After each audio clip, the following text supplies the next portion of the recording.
Welcome to Toffee TV here on Patreon. It's the Tuesday topic. We've got Paul from the Irish Football Fans TV with us to discuss the management situation. Now, the rumours are, well, more than rumours now, really, aren't they? Marcel Brands is going to be the new technical director. Is that director of football? I don't know. So, if he is the new man in charge, the question is, does Farhad Moshiri leave the appointing of a new manager to him? If he's that technical director and he's in charge of football side of things, does he appoint a new manager, or does he have a big sway in who takes over, or Sam Allardyce staying, of course? I think he's got to have big input depending on how his role's going to work. If his role is going to be like it will be where it's been at PSV, yeah, then he needs to have a big say in appointing the manager, because he needs to have someone who follows his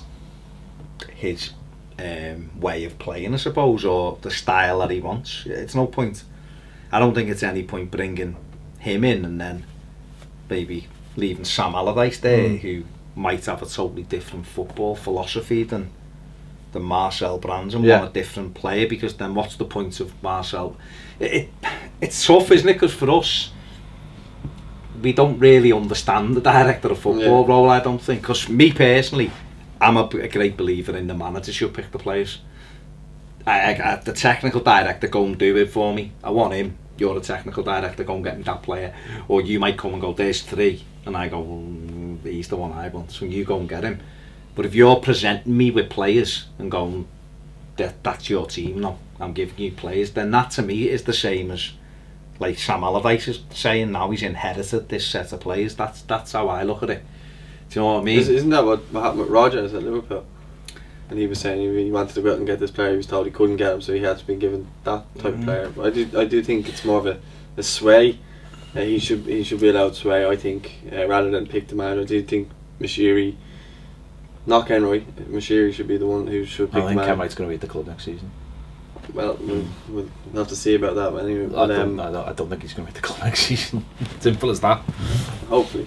But yeah, what I'm saying is, I think that Brands should be allowed to have a sway, someone who does things similar to his mould, and then he has the right kind of frame of player then to bring in.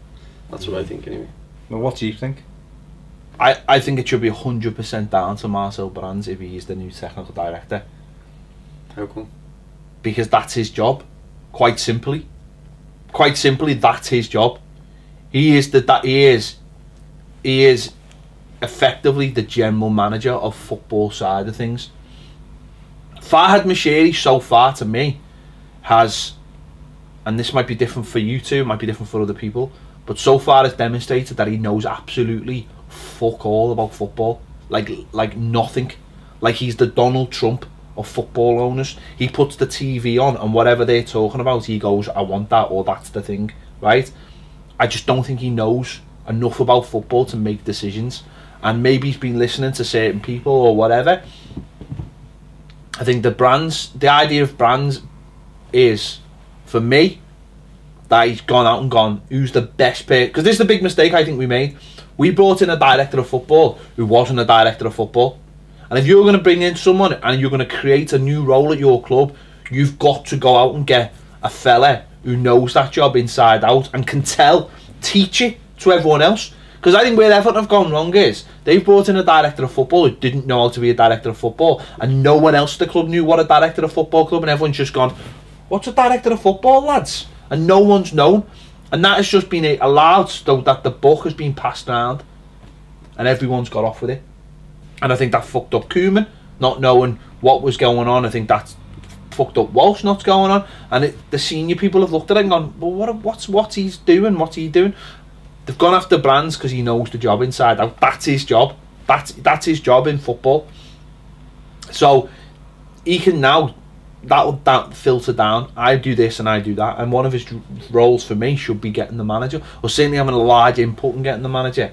Because he'll have a large input in getting the players. So if he's getting a large input getting the players, what's the point in going, well, I'm buying you these players, but don't worry who the manager is, and don't worry what style he plays, or don't worry. It's all got to be interlocked. This has been Everton's big problem for 2 years. Nothing's interlocked. Everything's like, you've got Koeman going out, going, well, we're playing this style, and then buying players completely different. Who's making those decisions? That has got to filter down from the technical director. It shouldn't filter down from the owner. The owner should have absolutely fuck all to do with how Everton play. Shouldn't have anything to do with the chairman. Shouldn't have anything to do with the shareholders, the board members. They should just sign the checks and make tough decisions if they're needed. But when it comes to football, they shouldn't be anywhere near. And that's where I think the technical director is so important. And you're right, Baz, you are right what you're saying about the manager should make big decisions. But the ethos should start at the technical director. So he should say, I like the look of this player, or like the look of that player. But there's no point liking the look of a certain player if a manager doesn't play that style. You know, if you've had no say in appointing a manager, what's the point? What is the point? So for me, the idea of Brands coming in, he should oversee everything. It should almost go back to like when Moyes was in charge. Moyes ruled the club. Kermit just signed the checks or didn't sign the checks, whichever way you look at it. But he signed the check. He's just signed the checks. He trusted Moyes completely with Everton Football Club, completely. Now the difference is you're going up a step, aren't you? You're going up a set of stairs. And now it'll be hopefully Brands doing that. But then the coach has got to fall in line, and that is completely different to what we're used to. We're used to the coach, but football now is so big that that's the way it's gone. You know, and it's funny because people have been calling for David Dean. David Dean will sort it out and all this.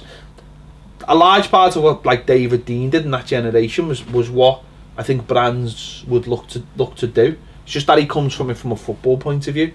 So I think you've got to have someone running the football side of the club who's a football person. That's why for me he should have a say, or he's the man who should be explanation. He should be the man saying to Moshiri, I think you should be looking at this fella, because I think that's where it should come from. I'd just like to think he's got a handle on those coaches, because obviously he's got Philip Cocker in at PSV, and he's going to be there for the short, well, certainly for the next season, because they asked him about taking Cocker to Everton. He said no, he should stay where he is.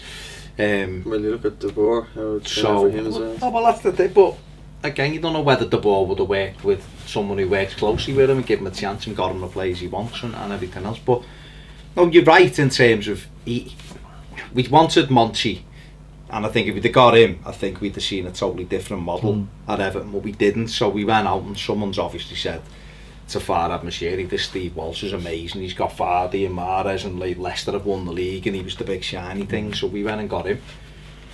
But that's not worked because he didn't know the role. So Marcel Brands needs to come in and go, this needs to be in place, this is what we do this. And I'm quite sure he's had these conversations. He's not going to give up what he's got at PSV, and he's made it quite clear it's difficult for him to leave.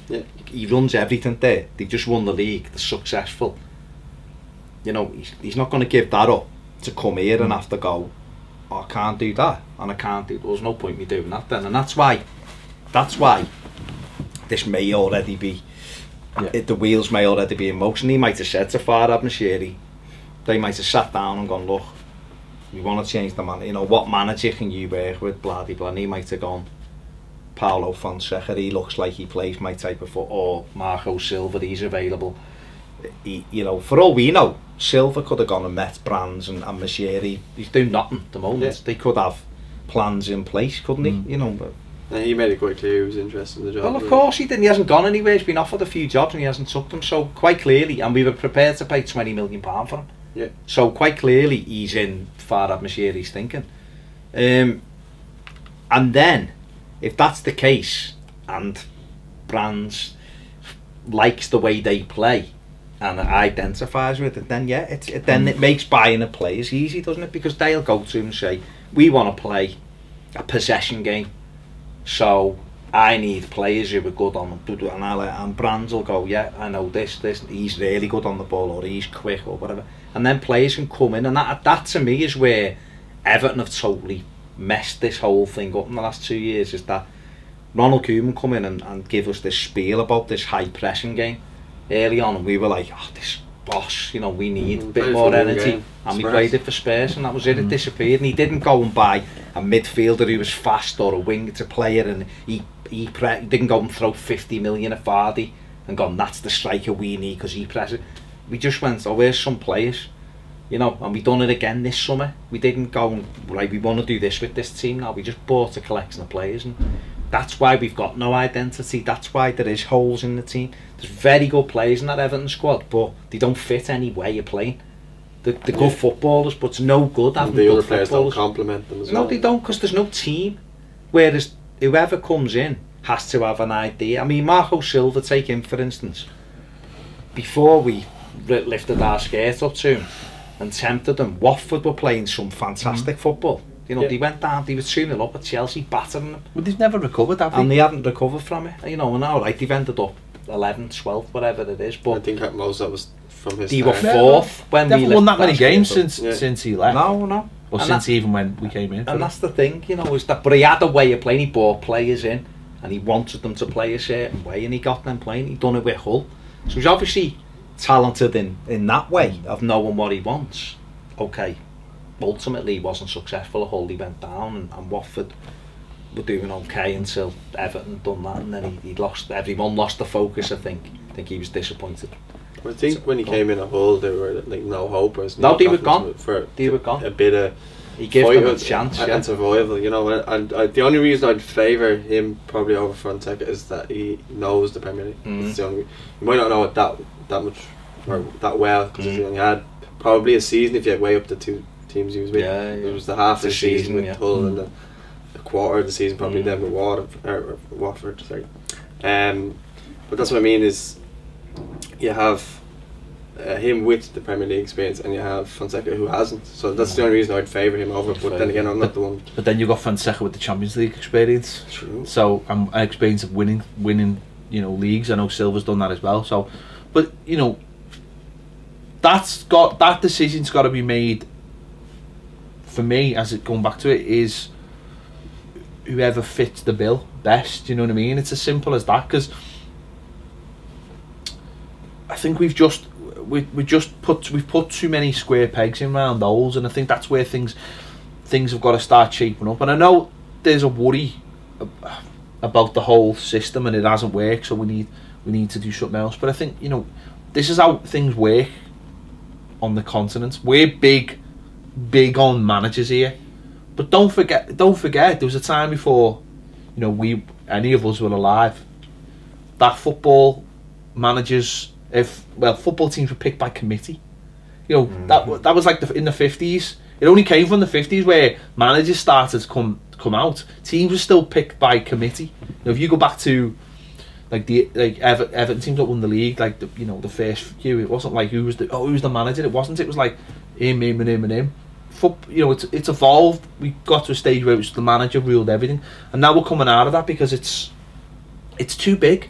And even clubs that don't advertise the fact that they've got these people do have these people. Liverpool have got one. You know, it's not a household name. You know, every club's got a person behind the scenes. It's just how you advertise it, isn't it? Whether you want to or not, whether you want to put a big focus on that, and it's also how it's structured. You know, again, Liverpool, Klopp has final say and everything.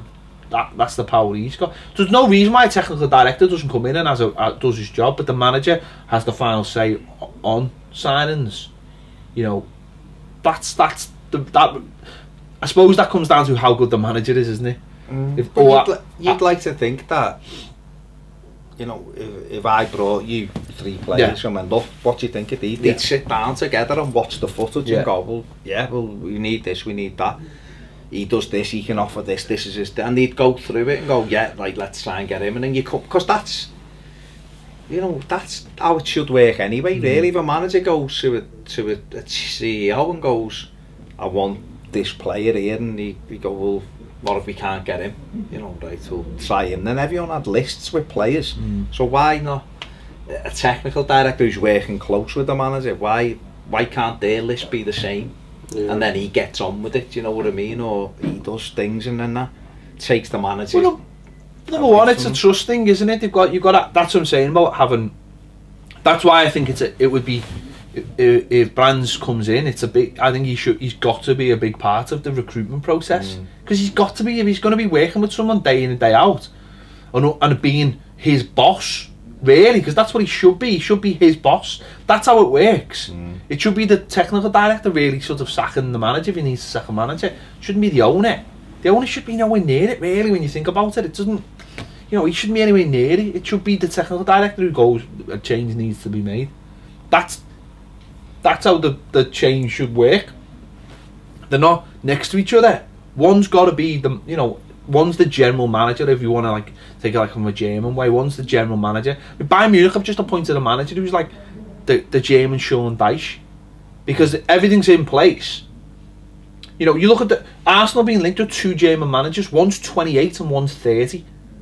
Now you can't tell me those 2 men are running the clubs that they work for, because everything's in place at those clubs, so they go in, coach, and everything else is taken care of.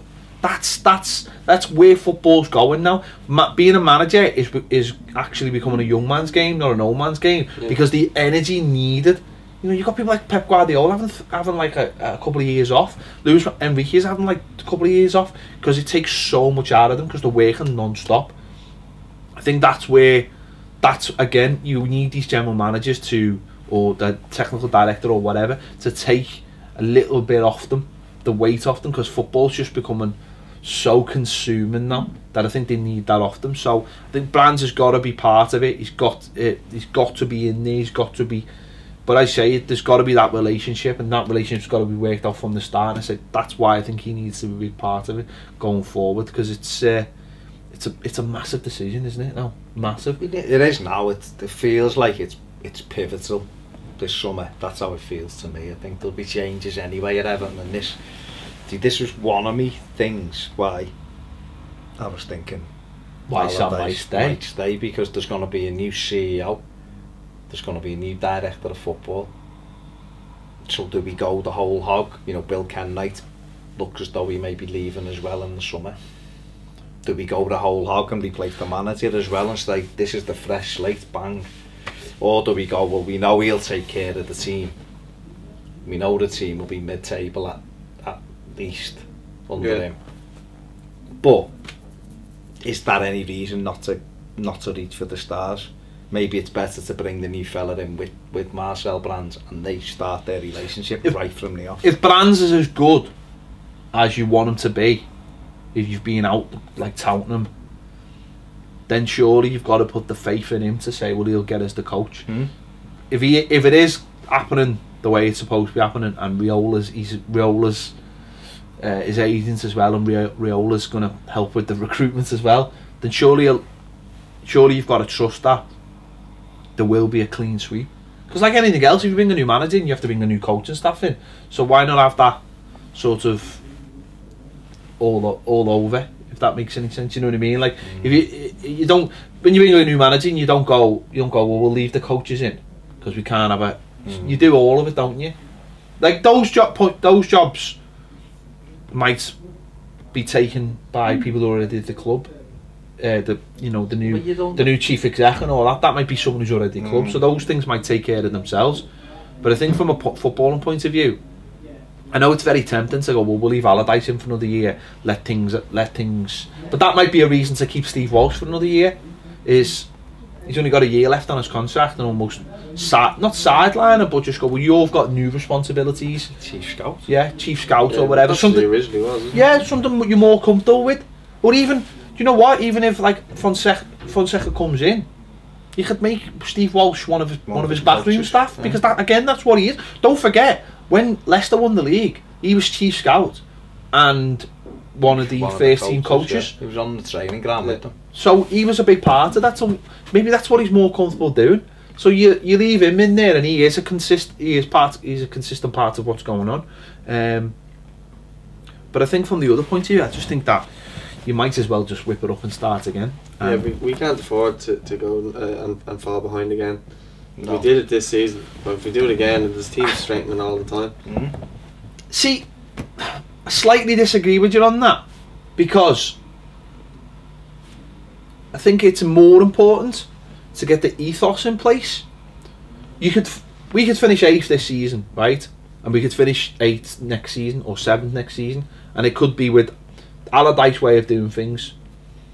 Win at home, get beat away. Win at home, get beat away. Do you know what I mean? Just get those wins and finish. And you finish the season, you go, well, we did that by just being really, really boring, right? Or we could finish 10th, and he bring the new manager and new technical director bring the new players in, and you go, you know what? I can see where we're going. Okay, we finished 10th or we finished 11th, but I can see where we're going. And then the next one you build on it, and your next one you build on it.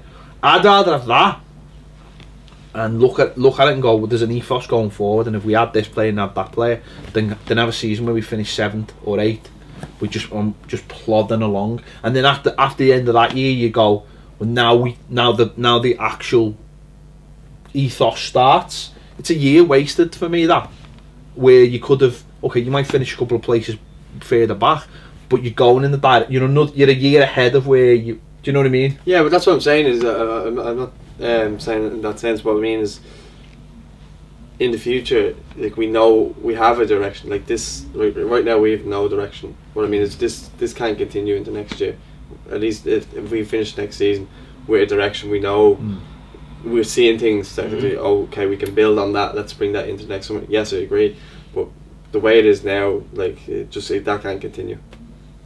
No. From the last game of the season, as you said, rip it up and start again. We just feel rudderless, don't we? And it's you know, there's no hope, because there's always hope, but it's just like there's nothing you want to cling to. You just look at it and go, don't really like the players. You know what I mean? Yeah. Show the players. How often would you have said that before? Some of them, you look at them and just go, well, I'm really bothered if you play for us or not, because they're not buying into anything, or it doesn't look like, and then you haven't got the manager leading. And I think, like, under Moyes, you felt as though everyone was together, all right. People, you know, he was frustrated and he was negative at times, but you felt like everyone was together. The fans, we'd be behind them, we'd win games we probably shouldn't win. You know, Martinez had everyone believing in that first season. We were going, it was something special, and everyone was there, and the players loved it, and they were hugging him, and it was great. You know, and okay, the wheels fell off that the next season when he took on this stand, and the crack started to appear. But that's what you want. Koeman was too aloof for anybody, the players or the fans. Do you know what I mean? At first I liked it. I liked the fact that he was just, I'm the manager, do this, we do that. But then he started doing things he wasn't doing early on. His behaviours changed, and we all had to just leave them be, kind of thing. And then this season's done the same, and it's got worse now. People don't like the manager, and the players, because we're negative, people are criticising the players a bit more. Do you know what I mean? Yeah. So it just feels like everything's moving in different directions, and we need someone to go, whoa, come back. This is what we're doing. He's there. And all get on board with these two fellas. I think ultimately it comes down to identity, and I think a technical director can build or start to help build an identity. I think that's where we are at the moment. We've got no identity, so the players it is going through the motions, and as a fan, you're going through the motions. You go to a game, okay, we beat Newcastle, but everyone comes out and it's like, well, there's another game. There's no well we did this to win or we did that to win. We just won. You know what I mean? We just kicked the ball around for 90 minutes and won the game. There was no. That's what I'm saying about if you go through a season, if you take a step, one step back to take 2 steps forward eventually because of an identity. And I think that's what a technical director helps to start build an identity that runs all the way through the club from the top to the bottom. And I think that's why he has to have a say in the manager, because the manager is obviously a massive part of the identity. Building those players in is a part of the identity, and you're going, this is what we're going to do, and this is how we're going to do it, and it's going to go all the way through, and everyone's going to get. That's why they fucking love Klopp at the end of the day, because he went in there and went, I'm going to win you the Premier League. I'm going to try and win you the Premier League in 5 years, and everyone scoffed, and he went, well, this is how we're going to do it, and it just went. bought the players, everything was catered to that, and because they're going in the right direction, they don't mind. They're all on board. They don't mind the odd off day or whatever, and they can all see where they're going. With us, even with the director of football, we were like, where are we going? What are we trying to do? The manager's saying we're playing this way. We're buying players that way. They're trying to fit them all in. And yeah. So I think that's what whether it be a good manager or a good director of football or technical director does, he builds an identity. And until someone comes in and builds that identity, you're always just like going through the motions as a fan, as a player, as a club. Shit, even the players, like, you looked at them last night, a lot of them didn't know what they were supposed to be doing. I don't even know if it's about knowing what they're supposed to do. They'll know as players what they're supposed to do because they'll have trained all week. But that's for one game. This is the best clubs have something that runs through them that is going to take them to the top. You know, Man City, you're about to talk about it there. Man City brought in Pep Guardiola's men like 2 years before Pep Guardiola got there and was like, we're going to get this through the club now. Brought the fellas from Barcelona to start building something. And that's not just on the pitch, that's all over the pitch. That's building that big fucking academy you've got, and it's all about it's about the brand as well. It's about creating something that everyone goes, fucking hell, I'd love a bit of that at Everton. Because not being funny, there's nobody.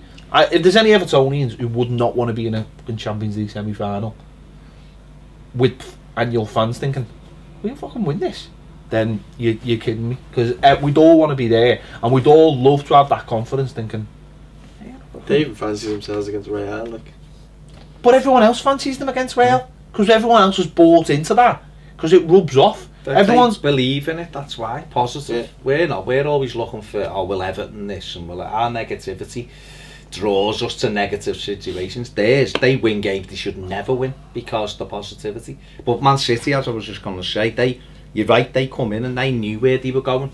They just went, look, this is what we do. And they've made mistakes like us. Yeah. You always quote the Middles, but at the 8-1. And look at that team they had, they bought all kinds of players. It didn't work. Few of them did, and they had to rejig it, but they were on a path.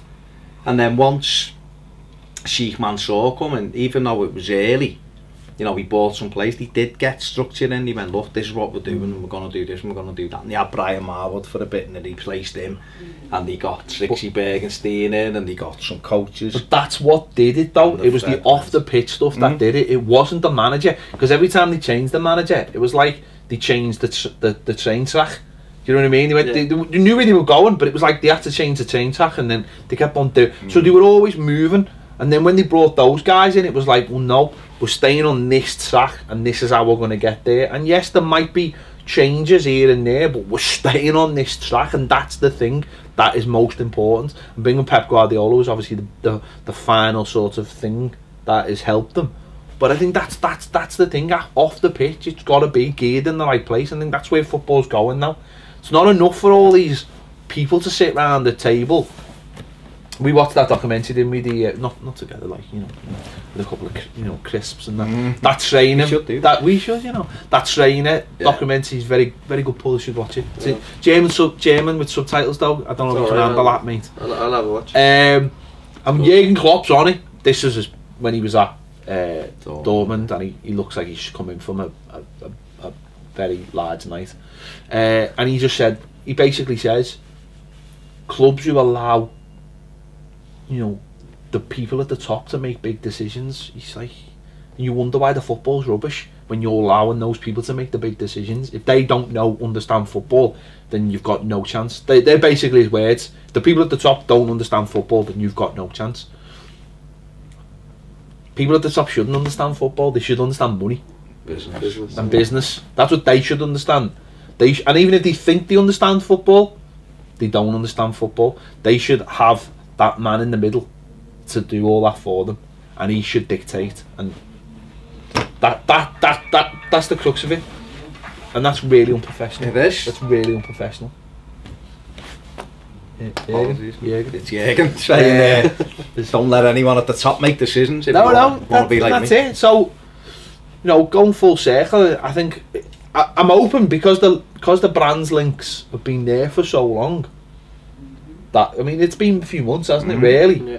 That he's been identified. That hopefully, because he has been identified for so long, and the negotiations have clearly been going on so that long, that fills me with a little bit of hope. He's been identified for 2 years. Well, he said that himself, hasn't he? He said that himself. So that gives me hope that actually Moshiri, from a business point of view, has identified it and did identify it, and he's been his man that he wanted and gone, you know what, get him in, and then everything else will hopefully fall into place.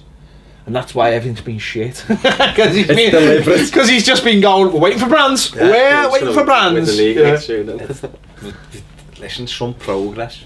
I want to go to the match and see us playing attacking football, fast attacking football. That's what I want to see. And if we done that and finished 7th, that'd be like, you know what, boss going to match. We play some boss footy. You know, maybe we need him and him and him, or maybe we mightn't be able to win the league because we haven't got enough money, but we play really good attacking footy. That's, look at Liverpool. A few years ago, their striker was Ricky Lambert. They were playing like us, and they've bought well because the managers had a clear plan in his mind. He's gone. I need this, and I need this, and I need this, because that's how I play. And they're in the Champions League semi-final. And Spurs as well. Spurs done, you know, it's so it And can be done. They've taken Arsenal out of the equation. No, exactly, it can be done. It can be done. It's, you look at it now and you go, half Everton, light year, people go to 20 years behind, and you go, all right. But the reality is they're not. The reality is you've got to get a man in place, knows what he's doing, and buy the right place. It's a plan. It's all about having a plan and having some identity. Knowing what, and those two things intermingle with them. If you've got a plan and the plan works, you'll get there. But if you don't have a plan in the first place and you just do it like we have been doing it, scattergun, I'll buy him, it will never work. Because other teams have proved that you can actually go out and buy the best 11 players in their positions. But if they don't go together, then it won't work. It's as simple as that. There's got to be a plan, and there's got to be some identity. Identity is what takes you to the next level for me. It's what gets you there. It's what pulls everyone in the same direction. It's what gets fans turning up, going, well, we know what we're going to see today because this is what we're getting brought up on, and that's it. That's all it is. So hopefully, exactly. Hopefully, it's like City with Guardiola, where they've all bought, every player has bought into, the whole squad has bought into the way they play, the way he wants them to play, and you can see it. They all enjoy playing for him. He coaches them, doesn't he? Yeah. And anyone he doesn't, they don't play. Pochettino's exactly the same. No, he's done exactly the same thing. He got rid of all the players who didn't want to play for him, and Josh Townsend, who everyone thought was the next fucking big thing. He looked at him and went, "Are you going to work hard for me?" And he was like, "No, you're going to Newcastle." Nobody wants to go to Newcastle, let's be honest. But that's it. You got 4 players who were like, "Are you going to work? Are you going to fight for me?" "Yeah, I'll fight for you. I'll fight. Give as much as I can." And then some of those players have been elevated, like Son, who for like ages everyone was like, "He's a good player," but you know, like, and then he's like, "No, fucking hell, he's boss now." Yeah. And but then some of those players will get to a point where they'll be like, "You're not good enough." They're like, "Sip you, but we'll need to replace you." But that's okay because that's didn't they with Aurier? Well, he's been hit and miss, hasn't he? He should have been. He should be the man. Yeah. But you'll get but that's fine because at least you just go. You don't go, "Oh, we're shit. It's all shit." You go, "He's just not good enough," because we've gone up to that next level now. And that's what happened with City as well. City were like, "We're getting there, but we just need to replace those players." Sagna, Clichy. Yeah, that's all it is. It's like, and they'll find the same thing, won't they? Next season, you know, Keita will be in and Henderson will be out, and all you've done, you keep building them. You're going in the right direction. That's what Everton just need to do. They need to. That's all it is. That's all it is. It's that easy. They put us in charge. Yeah, it's that easy. You can coach. I'll be director of football. I think that's how it should work. Yeah, that's fine. Can I be a scout? Yeah. No, you can get the Lucas Aid in. Water boy. Not chief scout. He can be a scout if he wants. What, like come in a scout uniform and go? Selling cookies. Is it Arkayla and Scouts? Cubs, isn't he? What's Scout? Who? Arkayla. Who's Arkayla? It's like the leader of Cubs, isn't it? Something like that. Sure it is. Let us know. I prefer Beavers anyway. No idea. Beavers are much better. There you have it. Let us know your thoughts in the comments. Thanks for watching. We'll see you later.